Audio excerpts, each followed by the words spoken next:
Assalamualaikum warahmatullahi wabarakatuh, sahabat kisah muslim. Apa kabar hati kalian hari ini? Semoga selalu dalam lindungan Allah dan penuh semangat menjemput kebaikan. Hari ini kita akan menyelami kisah luar biasa dari seorang wanita tangguh, bukan hanya pejuang, tapi pelindung Rasulullah Shallallahu Alaihi Wasallam di medan perang. Siapakah dia? Yuk, simak sampai akhir karena ceritanya benar-benar bikin merinding dan menginspirasi. Angin Madinah sore itu membawa aroma damai yang tak biasa. Di sebuah rumah sederhana milik Bani Najjar, duduklah seorang wanita dengan wajah yang memancarkan keteguhan hati. Namanya Nusaybah binti Ka'ab. Ia bukan bangsawan, bukan pula pedagang besar. Ia hanyalah istri dari Zaid bin Asim dan ibu dari 2 anak lelaki yang masih belia. Tapi siapa sangka, dari rumah inilah kelak akan muncul cahaya keberanian yang mengguncang medan perang. Nusaybah tumbuh dalam lingkungan yang bersahaja namun penuh nilai. Ia terbiasa menyaksikan para tetua berkumpul, membahas adat dan nilai kemasyarakatan. Sebagai perempuan, ia diberi ruang untuk mendengarkan dan belajar, walau tidak semua hal boleh ia suarakan. Namun, hatinya selalu ingin tahu, benarkah hidup hanya tentang mengikuti adat atau ada jalan yang lebih tinggi? Suatu hari, di pasar Yastrib yang ramai, tersebar kabar bahwa seorang pemuda dari Mekah datang membawa ajaran baru. Namanya Mus'ab bin Umair. Anak muda rupawan, halus tutur katanya, tapi tajam isi pesannya. Dakwahnya menyebar diam-diam, mengajak penduduk Yastrib untuk menyembah Allah yang satu dan meninggalkan berhala. Bagi sebagian orang, ini kabar mengusik.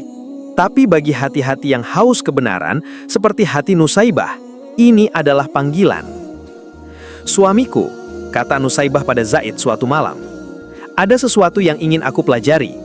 Bolehkah kita dengarkan langsung apa yang disampaikan Mus'ab?" Zaid memandang istrinya, lalu mengangguk. Ia tahu, istrinya bukan perempuan sembarangan. Di balik kelembutannya, ada keberanian yang tak semua lelaki miliki. Malam itu, mereka mendatangi sebuah rumah tempat Mus'ab menyampaikan dakwah. Nusaybah duduk diam, menyimak dengan hati. Ia mendengar ayat-ayat Al-Quran dibacakan, tentang keesaan Allah, tentang hari pembalasan, tentang keadilan dan kasih sayang. Dan di sanubarinya, sesuatu bergetar. Ini bukan sekedar kata-kata, gumamnya lirih. Ini cahaya. Tak butuh waktu lama, Nusaybah dan suaminya menyatakan keislaman. Mereka pun mengajak kedua putra mereka, Abdullah dan Habib, untuk mengenal Islam. Dalam waktu singkat, rumah mereka berubah menjadi tempat belajar, tempat berdiskusi, tempat mendalami wahyu dan sunnah. Cahaya yang masuk ke dalam hati mereka kini terpancar keluar. Namun, jalan keimanan tak pernah tanpa ujian. Beberapa kerabat mereka menolak, tetangga mencibir. Bahkan ada yang menyebut Nusaybah telah melampaui batas karena terlalu bersemangat dalam agama. Perempuan seharusnya diam di rumah, bukan ikut urusan kaum lelaki, hardik seorang wanita tetangga. Tapi Nusaybah hanya tersenyum. Ia tahu, ketika kebenaran telah datang, maka diam adalah bentuk pengkhianatan. Bukankah Khadijah pun mendampingi Rasulullah sejak awal? Lalu mengapa kita takut melangkah, sedang cahaya itu sudah memanggil? Hari-hari berlalu, Nusaybah mulai aktif membantu Mus'ab. Ia menyebarkan ajaran Islam kepada para wanita di Madinah. Ia mendidik anak-anak muda tentang makna tauhid. Ia mengajarkan bahwa keindahan perempuan bukan hanya pada rupa, tapi pada iman dan keteguhan hatinya. Dalam senyap, ia menjadi pilar. Tak banyak yang tahu, tapi perannya mengakar. Hingga suatu malam, datang kabar penting. Rasulullah sendiri akan datang ke Madinah, dan para pemeluk Islam diminta bersiap. Mata Nusaybah bersinar. "Inikah awal dari perubahan besar itu?" tanyanya dalam hati. Ia berdiri di halaman rumahnya, memandangi bintang-bintang. Cahaya itu tak lagi di langit, ia telah tumbuh di dalam dirinya. Cliffhanger. Esoknya, Nusaybah bersiap untuk menghadiri pertemuan Baiat Aqabah yang akan mempertemukannya langsung dengan Rasulullah. Tapi ia belum tahu bahwa langkah kecil ini akan membawanya ke medan perang, ke luka dan ke kemuliaan yang abadi. Malam itu, langit Madinah bertabur bintang, seolah menjadi saksi bisu atas perjanjian besar yang akan mengubah sejarah umat manusia. Nusaibah binti Ka'ab berjalan cepat dalam balutan kerudung panjangnya, ditemani suaminya Zaid bin Asim dan kedua putranya Abdullah dan Habib.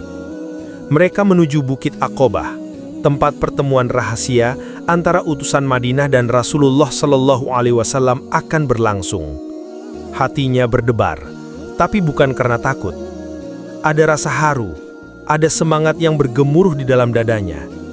Ia tahu, malam ini bukan sekedar malam biasa. Ini adalah malam yang akan mencatat dirinya dalam sejarah sebagai bagian dari orang-orang pertama yang berbaiat kepada Rasulullah Shallallahu Alaihi Wasallam. Apakah kita akan benar-benar bertemu dengan beliau? Bisik Habib yang kala itu masih belia. Nusaibah mengangguk dan tersenyum. Insya Allah anakku, malam ini kita berbaiat bukan hanya dengan kata-kata, tapi dengan hati dan jiwa. Saat mereka tiba, suasana terasa hening, namun syarat makna. Satu persatu para lelaki dari Madinah berkumpul. Tapi Nusaibah tak bergeming, meski ia satu-satunya perempuan yang berdiri di tengah kerumunan laki-laki. Ia tidak merasa kecil. Justru kehadirannya adalah pernyataan, perempuan pun memiliki andil dalam agama ini. Kemudian muncullah Rasulullah Shallallahu Alaihi Wasallam dengan wajah yang bercahaya. Hati Nusaibah seketika luluh. Inilah orang yang disebut dalam tiap doa. Inilah cahaya yang telah menyentuh hatinya sejak mendengar ayat pertama dari Mus'ab bin Umair. Rasulullah berbicara dengan tenang namun tegas. Beliau menjelaskan isi baiat untuk tidak menyekutukan Allah, tidak mencuri, tidak berzina, tidak membunuh anak-anak, tidak memfitnah, dan untuk taat dalam segala hal yang baik. Dan yang paling penting, untuk membela beliau dalam keadaan damai maupun perang. Tanpa ragu, Nusaibah mengangkat tangannya dan berkata lantang, "Aku berbaiat ya Rasulullah, aku akan melindungimu, sebagaimana aku melindungi keluargaku sendiri." Rasulullah Shallallahu Alaihi Wasallam tersenyum padanya. "Semoga Allah memberkatimu, wahai Nusaibah." Saat itu, ia tidak tahu bahwa kata-katanya malam itu akan menjadi janji suci yang ia bayar dengan darah di perang Uhud. Tapi bagi Nusaibah, hidup dalam ridha Allah jauh lebih penting dari rasa takut. Sepulang dari Aqobah, Nusaibah tidak kembali sebagai perempuan biasa. Ia menjadi penggerak. Ia mengajak lebih banyak wanita Madinah mengenal Islam. Ia menyampaikan isi baiat kepada mereka dan menanamkan semangat bahwa Islam bukan hanya milik kaum lelaki. Namun tak semua orang menyambut kabar ini dengan gembira. Sebagian kaum Quraisy di Mekah marah besar mendengar adanya pertemuan rahasia di Aqobah. Mereka merasa kekuasaan mereka terancam. Maka muncullah desas-desus bahwa mereka tengah menyusun serangan ke Madinah. Di rumahnya, Nusaibah memandangi pelita yang hampir padam. "Jika mereka datang," gumamnya, "aku akan berdiri di barisan depan. Sebab aku telah berbaiat bukan hanya dengan lisan, tapi dengan seluruh keberanianku." Cliffhanger. Di kejauhan, seorang utusan datang tergesa-gesa membawa kabar. "Kaum Quraisy marah, mereka akan menyerang Madinah dan mengejar siapapun yang berbaiat." Nusaibah menatap suaminya. Tak ada gentar di matanya. "Biarlah, aku sudah memilih jalan ini, dan aku tidak akan mundur." Mentari pagi menyinari lembah Uhud dengan tenang, seolah belum tahu bahwa hari itu akan menjadi saksi dari salah satu pertempuran paling dahsyat dalam sejarah Islam. Pasukan Muslim tengah bersiap, barisan demi barisan dibentuk. Wajah-wajah penuh semangat dan doa, berharap Allah menurunkan kemenangan. Di antara mereka berdiri sosok yang mungkin tak disangka-sangka, Nusaibah binti Ka'ab. Ia tidak memegang pedang, tidak pula memakai baju zirah. Di pundaknya tergantung kantong air dan perban. Ia datang sebagai perawat, seperti banyak perempuan lain hari itu, membantu di belakang garis depan, merawat luka, dan memberi semangat. Tapi, takdir telah menuliskan peran lain untuknya. Sejak pagi, Nusaibah sibuk berlari dari satu titik ke titik lain, mengusap luka para mujahid, menguatkan yang lemah, dan menyuapi air pada yang hampir kehabisan tenaga. Keringat membasahi wajahnya, namun tak sedikit pun ia mengeluh. Hingga tiba saatnya ujian itu datang. Pasukan Muslim yang awalnya unggul mulai goyah karena sebagian pemanah melanggar perintah Rasulullah Shallallahu Alaihi Wasallam dan meninggalkan posisi mereka. Pasukan Quraisy yang dipimpin Khalid bin Walid saat itu berhasil mengepung dari belakang. Suasana berubah kacau. Teriakan dan suara benturan senjata memenuhi udara. Darah, debu, dan jeritan bercampur menjadi satu. Di tengah kekacauan itu, Nusaibah melihat sesuatu yang membuat jantungnya berhenti sesaat. Rasulullah SAW diserang, hanya dilindungi oleh sedikit sahabat. Tanpa berpikir panjang, ia menjatuhkan kantong airnya, mengambil pedang dari seorang syahid yang tergeletak, dan berlari menuju arah suara takbir Rasulullah. Allahu Akbar, demi Allah, aku tidak akan membiarkan beliau disakiti, teriaknya. Darah mengalir dari luka di lengannya, namun ia terus bertahan. Nusaibah bertempur dengan keberanian yang membuat para sahabat terdiam. Ia menebas, menangkis, dan melindungi Rasulullah dari panah dan tombak yang datang bertubi-tubi. Di sisi lain, anaknya Habib pun turut bertempur. Mereka saling menjaga, saling menyemangati. Namun, Nusaibah tidak pernah berteriak minta tolong. Ia hanya meneriakkan kalimat tauhid dan doa keselamatan bagi Nabi. Rasulullah melihatnya, lalu bersabda, "Dari arah manapun aku berpaling, aku melihat Nusaibah bertempur melindungiku." Kata-kata itu seperti energi baru bagi Nusaibah. Namun tubuh manusia punya batas. Sebuah pedang mengenai pundaknya, lalu tombak mengenai sisi perutnya. Ia terjatuh, namun tetap menggenggam pedangnya. Dengan sisa tenaganya, ia masih berdiri. "Selama Rasulullah masih hidup, aku tidak akan mundur," lirihnya. Sahabat lain segera datang memberi bantuan dan mengusir musuh yang mendekat. Rasulullah sendiri menghampiri dan mengusap luka Nusaibah. "Semoga Allah memberkahimu, wahai Ummu Amarah," ucap beliau dengan suara penuh kasih. Nusaibah tak sadarkan diri dengan luka parah di tubuhnya. Di kejauhan, pertempuran masih berlangsung sengit. Belum ada yang tahu apakah ia akan selamat atau syahid hari itu. Angin sore di lereng Uhud berembus lembut, seolah berusaha menghapus jejak luka yang berserakan. Di balik tumpukan bebatuan dan tubuh-tubuh para syuhada, terbaringlah sosok perempuan yang tubuhnya penuh darah. Bukan darah orang lain, melainkan darahnya sendiri, Nusaibah binti Ka'ab. Lebih dari 12 luka mengoyak tubuhnya. Ada yang menganga di pundaknya, sobek di pahanya, dan tusukan di sisi lambung. Namun saat itu, sebelum tubuhnya benar-benar tumbang, ia masih berdiri tegak, masih mengangkat pedangnya, masih menangkis serangan demi menjaga keselamatan Rasulullah SAW. Ketika pertempuran mulai mereda dan pasukan Quraisy mundur, para sahabat segera menghampiri medan luka.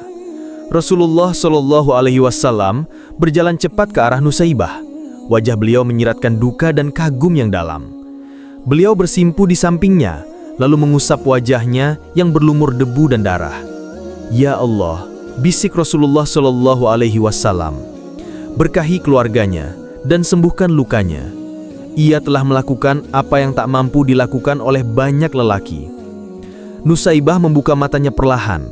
Pandangannya kabur, namun suara lembut Rasulullah menembus kesadarannya. Bibirnya bergetar mencoba membalas dengan senyuman meski sakitnya luar biasa. "Aku tidak menyesal, ya Rasulullah. Aku hanya berharap Allah menerima amal ini." Di sisi lain, Zaid dan anaknya Habib menangis dalam diam. Melihat istri dan ibu mereka terbaring dalam keadaan demikian adalah ujian berat. Tapi mereka tahu, ini bukan luka biasa. Ini adalah luka yang membawa kemuliaan. Hari-hari setelah Uhud menjadi masa penyembuhan yang panjang bagi Nusaibah. Namun meski tubuhnya terbaring, semangatnya tak pernah rebah. Ia terus memotivasi anak-anaknya, mengingatkan mereka akan pentingnya menjaga Islam dan mencintai Rasulullah SAW sepenuh hati.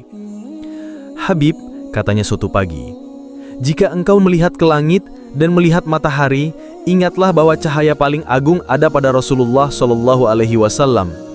Lindungilah beliau meski nyawamu jadi taruhannya." Habib menggenggam tangan ibunya yang penuh bekas luka. "Aku berjanji, Umi, aku akan terus berjalan di jalan ini hingga akhir hayatku." Mendengar itu, mata Nusaibah kembali basah. Namun bukan karena sakit, melainkan karena bangga.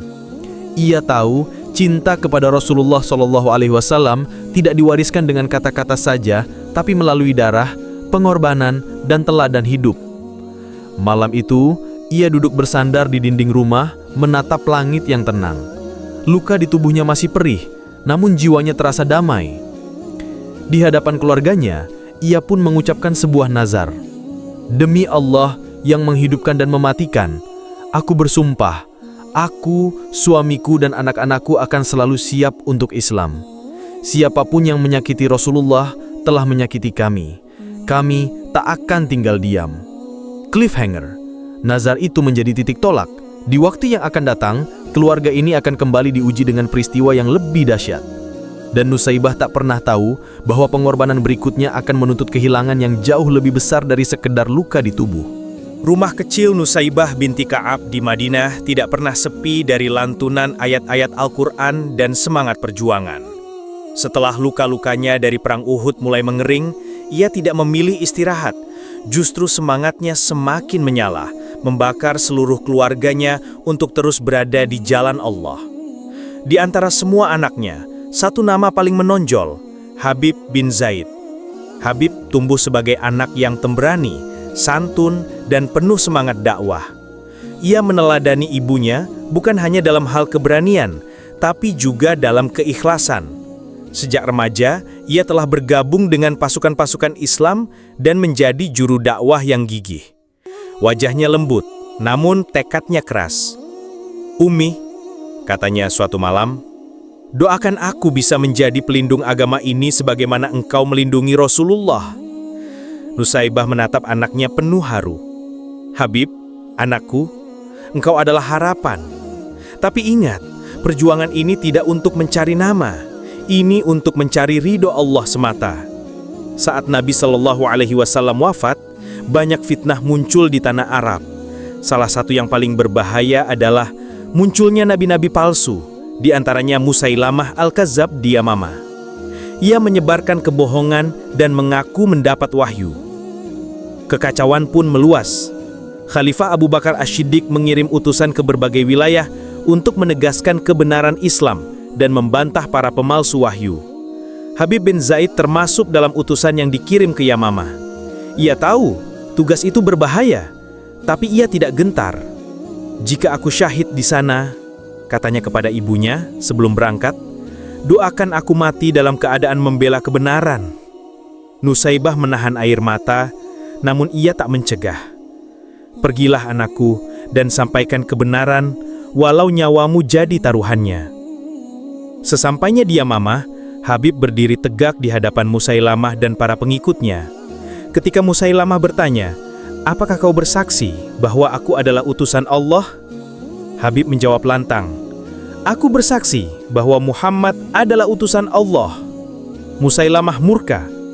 Ia menyiksa Habib dengan cara keji. Tubuhnya dipotong sedikit demi sedikit, bagian demi bagian, sambil terus memaksa untuk mengakui kebohongannya. Namun Habib tetap tegar. Tak ada kata syirik keluar dari lisannya, hingga akhirnya ia pun gugur sebagai syahid dalam keadaan utuh dalam iman. Kabar kematian Habib sampai ke Madinah. Ketika Nusaibah mendengarnya, tubuhnya lemas, namun wajahnya tetap tegar. "Anakku telah pergi," ucapnya pelan. Tapi ia tidak mati sia-sia. Ia mati dalam kebenaran. Air mata mengalir, tapi bukan air mata penyesalan. Itu air mata bangga. Sebab ia tahu, ia tidak hanya membesarkan anak, tapi juga menanamkan iman yang mengakar kuat. Malam itu, Nusaibah berdiri di tengah rumahnya. Dengan suara gemetar, namun penuh keyakinan, ia berkata di hadapan keluarganya, "Demi Allah yang Maha Adil, aku bersumpah, darah Habib tidak akan tumpah sia-sia. Jika aku masih hidup saat peperangan melawan Musailamah dimulai, aku sendiri yang akan turun ke medan perang." Cliffhanger. Nazar itu menggema dalam hatinya. Dan tak lama kemudian, datang kabar bahwa pasukan Islam akan bergerak ke Yamamah. Nusaibah pun mulai mengasah pedangnya kembali. Langit Yamamah mendung, seolah ikut menahan napas menanti pertarungan besar antara cahaya dan kegelapan. Pasukan Islam bersiap.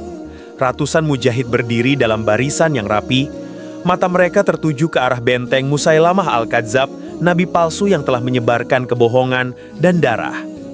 Di antara mereka, ada satu sosok yang tak biasa. Seorang wanita yang sudah tidak muda lagi, wajahnya penuh bekas luka, dan tangan kirinya terikat kain kasar. Dialah Nusaibah binti Ka'ab. Meski tubuhnya telah menua dan luka-luka lamanya belum sepenuhnya pulih, semangatnya tidak pernah surut. Ia datang bukan sekadar sebagai pejuang, tapi sebagai ibu yang membawa amarah suci.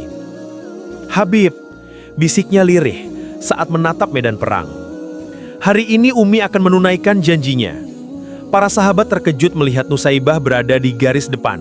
"Ummu amarah, tubuhmu belum kuat," ujar seorang sahabat. Namun ia menjawab dengan mata tajam, "Kalau aku masih bisa berdiri, maka aku masih bisa berjuang." Perang Yamamah pun dimulai. Teriakan takbir menggema membelah langit.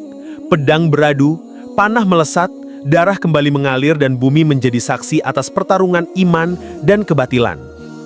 Nusaibah berada di tengah barisan, bertempur tanpa kenal lelah. Dengan satu tangan ia mengayunkan pedang, dengan satu kaki yang lemah ia berdiri tegar. Tangannya yang satu lagi telah lama tak bisa digerakkan sejak Uhud, namun semangatnya tak pernah lumpuh. Di antara kerumunan musuh, Nusaibah mencari wajah yang paling ia benci, Musailamah Al-Kadzab. Tiba-tiba, sebuah panah menembus bahu kirinya. Darah mengucur deras. Ia terjatuh, tapi segera bangkit. Tak lama kemudian, sabetan pedang musuh mengenai lengannya. Tulang tangannya patah. Ia pun kehilangan tangan kirinya. Namun di tengah rasa sakit yang tak terikara, ia tak mundur. "Ya Allah, kuatkan aku. Jangan biarkan darah Habib sia-sia," doanya dalam hati. Pasukan Islam terus menekan. Di antara mereka, Khalid bin Walid memimpin dengan gagah. Serangan demi serangan membuat pasukan Musailamah goyah. Akhirnya Musailamah terpojok ke taman kematiannya, Hadikatul Maut. Di hiruk-pikuk itu, Nusaibah melihat dengan matanya sendiri. Musailamah tumbang, tewas, kebohongan berakhir, fitnah dikubur bersama jasadnya. Air mata mengalir di wajah Nusaibah, bercampur debu dan darah. Tapi kali ini bukan air mata duka. Ini air mata kelegaan. Dia duduk bersandar pada batu, tubuhnya gemetar menahan sakit, namun hatinya tenang. "Habib, anakku, ini bukan balas dendam biasa. Ini balas dendam yang diridhoi langit." Cliffhanger. Luka Nusaibah kini bukan hanya fisik. Ia telah kehilangan tangan, anak, dan tenaga. Tapi ia belum selesai. Dalam hatinya, masih ada satu doa terakhir yang belum terjawab, agar perjuangannya menjadi warisan bagi perempuan-perempuan setelahnya. Waktu terus bergulir, perang demi perang usai, musuh-musuh Islam berguguran, tapi ada satu nama yang tak pernah tenggelam dari ingatan, Nusaibah binti Ka'ab. Sosok wanita tangguh itu tetap hidup dalam hati umat, bukan karena harta, bukan pula karena gelar, melainkan karena keberanian, cinta, dan pengorbanannya di jalan Allah. Di usia senjanya, Nusaibah tidak lagi mengangkat pedang, tapi tutur katanya tetap tajam seperti bilah senjata, penuh hikmah dan semangat. Ia menjadi tempat bertanya bagi para wanita muda, menjadi pelita bagi para ibu, dan menjadi teladan bagi siapa saja yang merindukan perjuangan yang tulus.